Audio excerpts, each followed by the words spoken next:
Hello అండి, అందరికీ నమస్కారం. Welcome back to our channel. అందరూ ఎలా ఉన్నారండి? అందరూ బాగానే ఉన్నారనుకుంటున్నా. ఇకపోతే ఇవాల్టి వీడియోలోకి వెళ్ళే ముందు నా తరపున మన యూట్యూబ్ ఛానల్ తరపున అయితే ప్రతి ఒక్కరికి సంక్రాంతి శుభాకాంక్షలు. సో అందరూ చాలా అంటే చాలా బాగా సెలబ్రేట్ చేసుకోవాలని అయితే కోరుకుంటున్నా. ఇకపోతే ఇవాల్టి వీడియోలోకి వెళ్ళినట్లయితే చాలామంది రైతులు అయితే పీఎం కిసాన్ స్కీమ్కి సంబంధించి 16వ విడత అమౌంట్ కోసం అయితే ఎంతగానో ఎదురు చూస్తున్నారనమాట.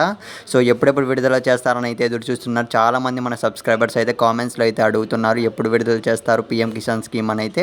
సో దానికి సంబంధించి లేటెస్ట్గా ఒక గుడ్ న్యూస్ అయితే వచ్చేసిందనమాట. సో ఇవాళ అయితే ఆ గుడ్ న్యూస్ అంటే ఈ వీడియోలో అయితే క్లియర్గా అయితే చూసేద్దామండి. ఇకపోతే వీడియో స్టార్ట్ చేసే ముందు మీరు ఇంకా మన ఛానల్ సబ్స్క్రైబ్ చేసుకోకుంటే ఇలాంటి మరిన్ని ఇంపార్టెంట్ అప్డేట్స్ కోసం వెంటనే మన ఛానల్ అయితే సబ్స్క్రైబ్ చేసుకోండి. ఇప్పటికే చూసుకున్నట్లయితే దేశవ్యాప్తంగా ప్రతి ఒక్క రైతు ఖాతాలకి పీఎం కిసాన్ స్కీమ్కి సంబంధించి 15 విడతల అమౌంట్ అనేది అయితే విడుదల చేయడం అయితే జరిగిందనమాట మన కేంద్ర ప్రభుత్వం నుంచి అయితే.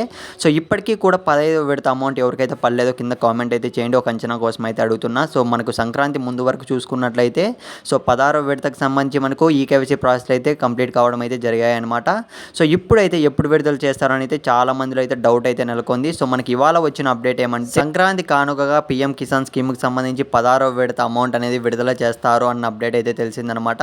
సో ఇదైతే ఒక గుడ్ న్యూస్ అయితే అనుకోవచ్చు ప్రతి ఒక్క రైతు ఖాతాలకి మనకు. సో ఈ సంక్రాంతి పూర్తి అయ్యేలోపు 16వ విడత అమౌంట్ అనేది విడుదల చేస్తారు అన్న అప్డేట్ అయితే తెలిసింది. ఇదైతే మనకు ఒక గుడ్ న్యూస్ అని అయితే అనుకోవచ్చు.